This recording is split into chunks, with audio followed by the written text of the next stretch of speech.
Yung attorney nila nagmamakaawa? Hindi na nakakatulog. Uy! Attorney! Ikaw, nakakatulog ka din ba? Kaya pa? Hirap ng pinagdadaanan nyo. Ano po? Sobra. Biruin mo, lawyer ka. Tapos haharang ka. Tapos, stress yan. Mga kababayan. Tapos haharap sa press con. Haharap sa hearing. Attorney, nakakatulog ka pa ba? Sabi ni Ma'am Mikey D. What's wrong with borrowing equipment from other country? Kung sa mga calamities nga, nanghihiram din at ginagamit din ang foreign equipment. Correct ko. Tama po. Walang masama dyan. Di ba? Lalo na kapag ka nahuli si Kibuloy. Sabi ni Streetwise, Takeru Miyamoto, na kasamahan po natin mga kababayan sa grupong MTM, Mima Alicia, Takeru Miyamoto, at Mark Ramos. Sabi niya dito, bakit mo binabas si Kibuloy? Baka sumapi ka din. Si Sis Cardona. Sino ba yon? Mamaya siguro makikita natin yung si Cardona. Kung sino yung ano. Sabi ni Fiona Marilyn, para daw sa iyo to, Attorney Torion. Harboring the fugitive.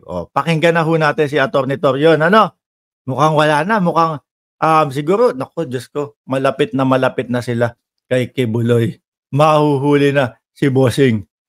Tina B, shout out sa iyo. Game ha? Attorney, salita ka na dyan. Kalmahan mo lang ha. Ay, galing pala sa SMN na ito. I-ano na lang natin ha. Ayan merong logo ng SMNI. Itago na lang natin si Torny. Torny, salita ka lang ha. Hindi na kita ipapakita. Visit din sa yung taong bayan sa mga pinagsasasabi mo eh. Sa misis po ni General Torre. Oy! At saka sa mga... Sa misis ni General Torre at sa mga anak. Ba't damay na yun? Bakit pati yun mga yun? Dinadamay nyo na. Banat. Sa misis po ni General Torre at saka sa mga anak niya, baka pwede po pagsabihan na medyo marami na po masyadong Ano to? Parang bata. Sumbong. Oy, yung asawa mo, inaano, ganito, ganyan. Ayaw tumigil, Parang bata, tita, yung si ano po, yung kalaro ko. Ganap to po ginagawa. Kulang na lang, umiyak si Torre. Maganda ho, naipapakita ko sa inyo yung video ni Torre habang nagsasalita ho, mga kababayan. Maaawa kayo na maiinis, na mabubisit, nasasabihin mo, hoy Mark, kumakain ako! Tala yung mga estudyante po namin, hindi na nakapag-eskwela. Yung mga miyembro po, hindi na nakapagsamba. Yung mga estudyante, hindi na nakapag-eskwela. Madami kayong building dyan, ilipat muna pansamantala. Yung mga miyembro, hindi nakapagsamba. Bakit hindi kayo pumunta doon sa napakalaking kingdom ninyo? Meron, yung mga sinasabi ho nila, mga kababayan, meron pong pwedeng meron pong pwedeng isolusyon Ayaw lang talaga nila, mga kababayan, lalo na po kapag ka nandito si Nino Barsaga. Ayan po, si Nino Barsaga. Kap! Masasabihan tayo nito. Tayo ang version na mahirap version tayo ni A.R. de la Serna at ni Attorney Harry Roque. Sasabihin, ang mayaman version, A.R. de la Serna at Harry Roque. Ang mahirap version, Nino Barsaga at Mark Ramos. Ayan mga kababayan, i-shout out po natin at batiin po natin ang pagpasok, ni Cap Nino Barsaga. Hello, Daddy Mark Ramos. I love you so much. Diyos ko po, Lord. Cap! I love you too. Sasabihin ng mga DDS, naku, yung dalawa may relasyon. Cap, pakinggan nyo na po itong lawyer ni Kibuloy. Sa misis po ni General Torre at saka sa mga anak niya, baka pwede po pagsabihan na medyo marami na po masyadong naantala Yung mga estudyante po namin hindi na nakapag-eskwela.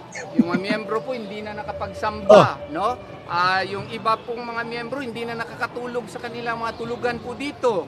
Dahil po yung mga kapulisan ay nandito. Baka pwede niyo po sabihan yung papa ninyo. Diyos ko po, gusto ko ipakita sa inyo yung video. Baka mamaya i-copyright lang tayo, strike tayo ng SMNI. Alam niyo naman po, siguro kumukulo ang mga dugo niyan sa atin. No? Baka Baka pwede niyo po sabihan yung papa ninyo, yung husband po ninyo, ma'am. Baka sa susunod wala na tayong live pag kinopyright mga bossing. Tama na. Kawawa na po masyado ang mga KOJC members.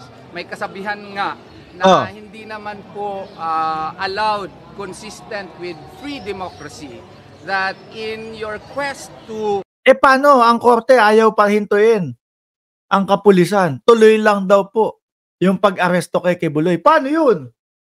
Attorney? Di ba? Paano yun, attorney?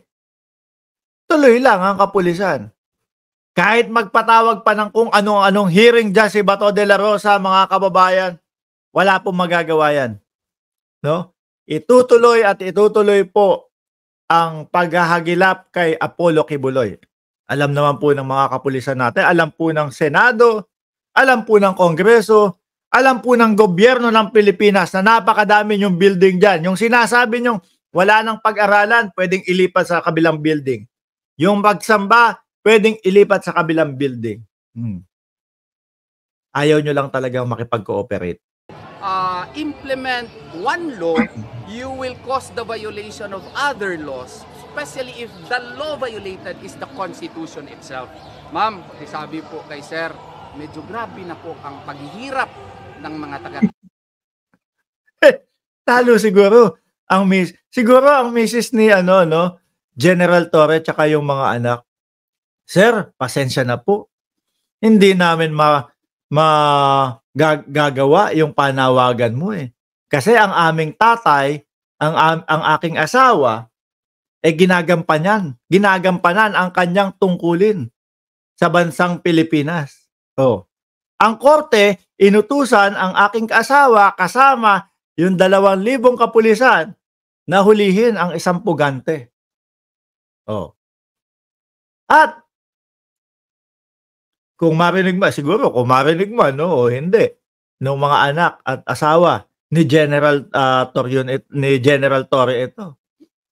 Alam ko po, proud po kayo kay General Torre. Alam ko po, proud po kayo sa inyong tatay. At gusto po namin ipaalam sa inyo, pati ho kami, proud po kay General Torre. Kasama po nung 2,000 kapulisan na nandoon po sa Kojic compound para iserve ang nararapat na iserve kay Kibuloy. Proud po kami sa inyong haligi ng tahanan. Huwag kayong maniniwala dito kay Torion. Wala na, no? Desperado na. Nakakaawa na, nagpapaawa na. Nagmamakaawa na. Po ni General Torre. Tatawa ako dito. Ano kinalaman ng misis niya dyan? Pag sinabi ng korte, tuloy, ang paghahanap kay Kibuloy, tuloy. Ganun lang yan, Torion. Kanina ho, nandiyan pa ba si Takeru? Kanina ho, nandito si Takeru Miyamoto, mga kababayan.